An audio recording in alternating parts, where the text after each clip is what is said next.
Yes, yes. Preach, brother. Why don't you just convert to Christianity?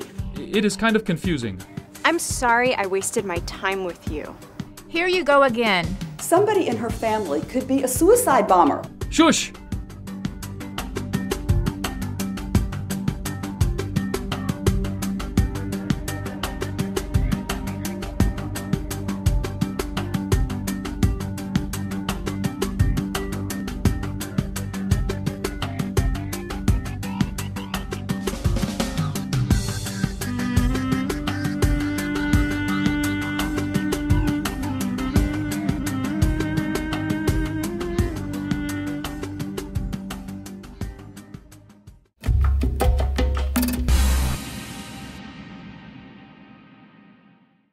I am not trying to be Mr. Wise, as you always say, but I feel we have a trust issue.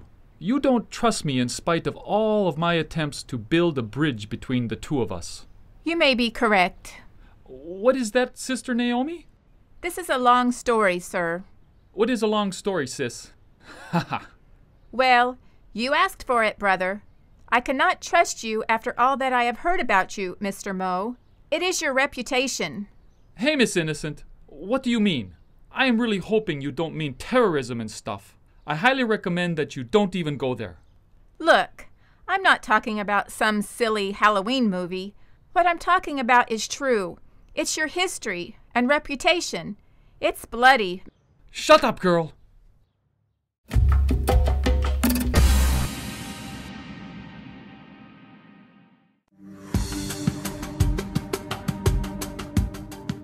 I think it's important that there is Islam taught in church, or at least some information brought about Islam. I believe it's important to include teaching about Islam in our home churches because it is one of the fastest growing religions, and therefore our world is impacted by it, and to be students and to be individuals who are globally and worldly minded, we need to be exposed to the different religions and have accurate teachings about it so it can be clarified and so people can fully understand it. There's probably a lot of generalizations about the American or the Western church which should be reevaluated, and I think there's a lot of opinions regarding the Western church or our American church that hold true, in that many times we as Christians turn would-be Christians away from the church based on our actions. So are our youth being trained? I think in general, again, I'd have to say no. In my opinion, the primary responsibility for equipping our youth starts at home. I think that the question is the home ready to equip youth?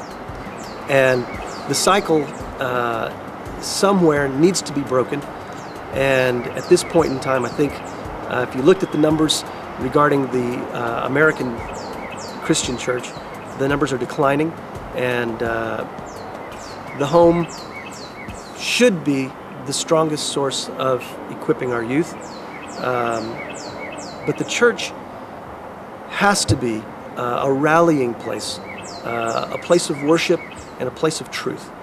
And if it's not a source of leadership to help equip the home, to then equip the youth, it brings us to where I think we are, and that's a place that needs change.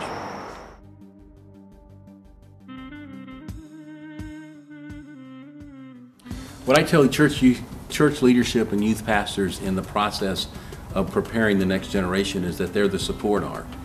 That it's really the parents who have to lead by example and inundate their children with the Word of God. If there is not someone there, then the youth pastor or the leadership is to follow 2 Timothy 2:2. What you've heard from me, Paul says, entrust to faithful men who will then be able to teach others also.